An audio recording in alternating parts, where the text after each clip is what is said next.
जय हिंद दोस्तों। आइए दोस्तों शुरू करते हैं। आज हम आपको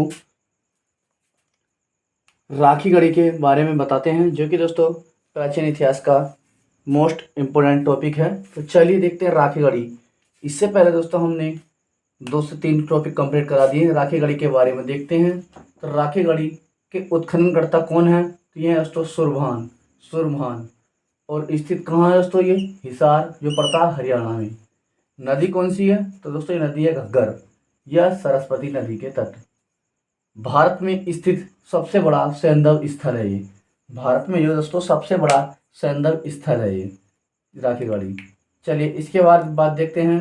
हम देख लेते हैं बनावली। इसके बाद देख लेते हैं बनावली। बनावली के बारे में देख लेते हैं। बनावली का उत्खननकर्ता कौन है? तो ये R S Bisht. R S Bisht.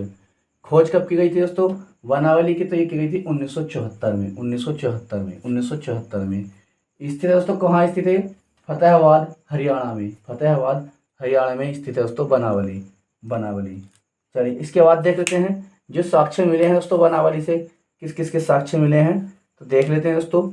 साक्ष्य मिले हैं पक्की मिट्टी की बनी हल प्रकृति।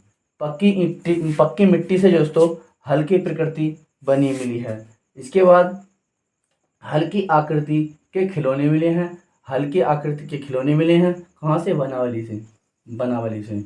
और हल्का पूर्ण प्रारूप मिला है कहाँ से? बनावली से। बनावली से। और पहिए का निशान भी मिला है कहाँ पर? बनावली में। बनावली में। जुते हुए खेत की अवशेष भी कहाँ मिले हैं? बनावली में। आपसे क्वेश्चन पूछा जाता है जुते हुए खेत के प्रथम साक्ष्य कहाँ से मिले हैं? तो ये मिले दोस्तों बनावली से। बनावली से। इसके बाद तांबे का बग्राम बरग्राम। तांबे का बग्राम कहाँ से मिला है? तो ये भी दोस्तों बनावली से मिला है। चलिए इसके बाद देख लेते हैं दोस्तों रोपड़। रोपड़ के बारे में देख लेते हैं। रोपड़। रोपड़ के उत्खननकर्ता कौन है? तो ये है यज्ञदत्त शर्मा। कौन है? यज्ञदत्त शर्मा। खोज कब हुई थी? 1953 से 56। 1953-56। स्थित है कहाँ पर दोस्तों? ये पंजाब। पंजाब। नदी कौन सी है? सतलज। सतलज। सतलज नदी। तो दोस्तों यहाँ से काम मिले, किसके साक्ष्य मिले हैं? मनुष्य के साथ पालतू कुत्ता दफनाए जाने के साक्ष्य मिले हैं। दफनाए जाने के साक्ष्य मिले हैं। दोस्तों रोपड़ से इतना ही है। इससे बाहर आपका एग्जाम में कोई भी क्वेश्चन नहीं जाएगा। तो चलिए, अगर दोस्तों आप चैनल पर नए हो तो जल्दी से जल्दी चैनल को सब्सक्राइब करना ना भूलें और कर लीजिए, ताकि दोस्तों हमारी क्लास का नोटिफिकेशन सबसे पहले आपके पास पहुंचे।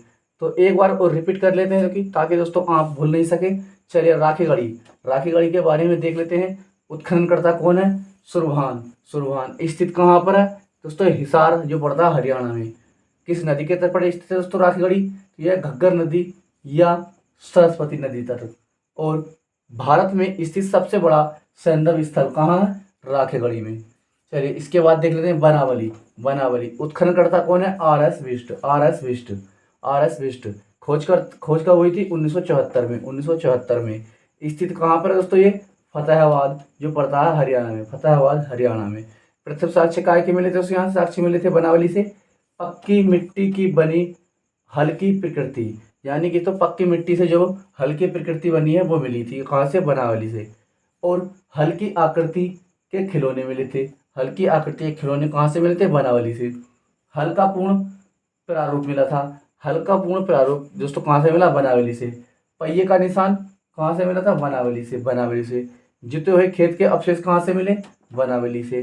तांबे का बागान, तांबे का बड़ांग। बड़ांग दोस्तों तो ये भी मिला था बनावली से। इसके बाद देख लेते हैं दोस्तों हम रोपड़। रोपड़ के बारे में देख लेते हैं। उत्खननकर्ता कौन है? यज्ञदत्त शर्मा। खोज कब हुई थी? 1953 से 56। स्थित है दोस्तों ये पंजाब में। पंजाब में। किस नदी के तट पर स्थित है दोस्तों? ये सतलज नदी के। सतलज नदी के। तो यहाँ से साक्ष्य किस चीज के मिले थे? मनुष्य के साथ पालतू कुत्ता दफनाए जाने के साक्ष्य कहाँ से मिले थे? ये रोपड़ से मिले थे। तो आई होप आपको दोस्तों हमने 3 टॉपिक समझा दिए हैं। 3 टॉपिक से अगर आपसे क्वेश्चन पूछा जाता है तो इनसे बाहर नहीं जाएगा। तो दोस्तों जो भी भाई बहन नया है, अभी तक चैनल पर सब्सक्राइब नहीं किया है, तो चैनल को सब्सक्राइब कर ले और ज़्यादा से ज़्यादा अपने सभी भाई बहनों को शेयर कीजिए। चलिए अगला टॉपिक देख लेते हैं। तो चलिए दोस्तों चांदो दड़ों के बारे में देख लेते हैं। चांदो दड़ों, जो कि दोस्तों ये भी हमारा इतिहास का महत्वपूर्ण टॉपिक है। चांदो दड़ों। चांदो दड़ों के उत्खननकर्ता कौन है दोस्तों? उत्खननकर्ता ये है गोपाल मजुमदार। गोपाल मजुमदार। खोज कब हुई थी? 1931 में, 1931 में। नदी है दोस्तों सिंधु, नदी है सिंधु, नदी है दोस्तों सिंधु, सिंधु। स्थित कहाँ है दोस्तों? ये सिंध प्रांत जो पड़ता है पाकिस्तान में, सिंध प्रांत जो पड़ता है पाकिस्तान में। तो साक्ष्य क्या क्या मिले हैं दोस्तों? चांदोदड़ो से साक्ष्य से मिले, देख लेते हैं। दावत के साक्ष्य कहाँ से मिले दोस्तों? चांदोदड़ो से।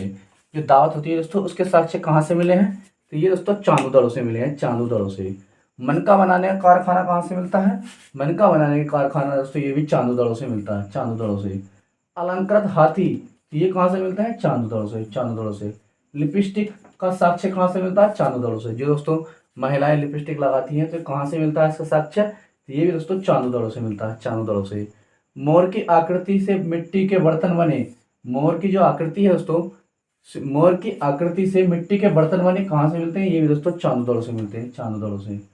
बाढ़ द्वारा विनाश का साक्ष्य कहाँ से मिलता है? ये भी दोस्तों चांदोदड़ो से मिलता है। बाढ़ द्वारा विनाश का साक्ष्य चांदोदड़ो से।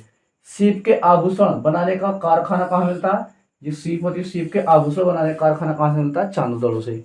दुर्ग के साक्ष्य कहाँ का अभाव कहाँ से मिलता है? दुर्ग के साक्ष्य का, तो ये भी दोस्तों चांदोदड़ो से मिलता है, चांदोदड़ो से।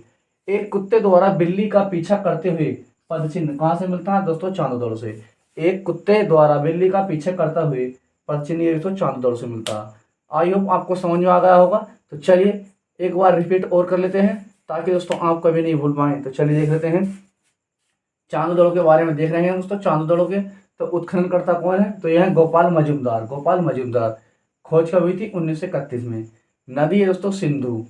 स्थित है दोस्तों सिंध प्रांत जो पड़ता है लाड़काना जिला यानी कि पाकिस्तान में, पाकिस्तान में।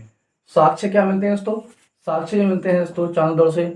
दावत के साक्ष्य चांदोदड़ो से मिलते हैं। मन के बनाने के कारखाने चांदोदड़ो से मिलते हैं। अलंकृत हाथी ये भी दोस्तों चांदोदड़ो से मिलता है। लिपस्टिक का साक्ष्य कहाँ से मिलता है? ये भी चांदोदड़ो से मिलता है। जो महिलाएं लिपस्टिक लगाती हैं कहाँ से मिलता है इसका साक्ष्य? चांदोदड़ो से। मोर की आकृति से बनी, मोर की आकृति से मिट्टी के बर्तन कहाँ मिले? चांदोदड़ो में। बाढ़ का साक्ष्य, बाढ़ द्वारा विनाश का साक्ष्य कहाँ से मिलता है? चांदोदड़ो से। बाढ़ द्वारा जो विनाश हो जाता है इसका साक्ष्य कहाँ से मिलता है? चांदोदड़ो से। सीप के आभूषण, सीप के आभूषण बनाने का कारखाना ये भी दोस्तों चांदोदड़ो में स्थित है। दुर्ग के साक्ष्य कहाँ का अभाव कहाँ है? तो चांदोदड़ो में दुर्ग का अभाव का साक्ष्य है। और इसी प्रकार कुत्ते के द्वारा बिल्ली का पीछा करते हुए पद चिन्ह मिलता है जो भी दोस्तों चांदोदड़ो से मिलते हैं। तो दोस्तों ये इतिहास के हमारे महत्वपूर्ण टॉपिक समाप्त हो चुके हैं। कम से कम हमने आपको 6 से 7 टॉपिक कंप्लीट कराए हैं। तो जो भी भाई बहन नया है अभी तक चैनल को सब्सक्राइब नहीं किया तो कर लीजिए ताकि दोस्तों हमारे क्लास का नोटिफिकेशन सबसे पहले आपके पास पहुंचे। तो चलिए जल्दी मिलते हैं अगली क्लास में। तैयारी में लगे रहें, बने रहें दोस्तों। तो चैनल पर जो भी नया है चैनल को सब्सक्राइब करें, लाइक करें। जय हिंद दोस्तों।